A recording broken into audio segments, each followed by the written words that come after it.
অবশ্যই ম্যাচ হেরে গেলে তো অবশ্যই আফসোসটা থাকে। সো আমি বিলিভ ছিল যে যতক্ষণ পর্যন্ত থাকবো আমি নিজের উপর বিশ্বাস ছিল।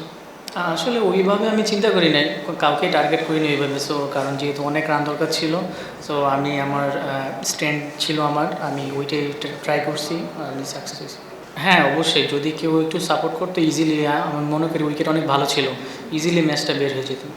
চিন্তা তো ছিল অবশ্যই বাউন্ডারি মারা, কারণ তখন ওই সময়টা বাউন্ডারি মারতে হবে, কারণ জিততে হলে চিন্তা একটাই যে বাউন্ডারি মারতে হবে, এটাই। ফার্স্টে আমি লিটন ভাইকে ধন্যবাদ দিব। সো উনি আমাকে আমার উপর অনেক ট্রাস্ট রাখছে, কারণ তার আগে আমি ম্যাচ উইনিং নকও খেলেছি। So that's why. আর একটা প্লেয়ারের 2-3টা ম্যাচ খারাপ হতেই পারে, এটা কোনো, আমি মনে করি এটা কোনো ব্যাপার না। আবার যদি একটু ব্যাকআপ দেয়, সাপোর্ট দেয়, ভালো সাপোর্ট দেয়, অবশ্যই ভালোভাবে কাম ব্যাক করা যায় ইজিলি। অবশ্যই ওইটা নিয়ে এখনও চিন্তা করি না। সো আমার, কারণ আমি এখন যেটা একটা ভালো টুর্নামেন্ট খেলতেছি, সো আমার ফোকাস এইখানে। আমি চাই যে এখানে ভালো করে একটা আমার ওয়ার্ল্ড কাপের জন্য যদি আমি চান্স পাই, ভালো একটা প্রিপারেশন হবে আমার জন্য।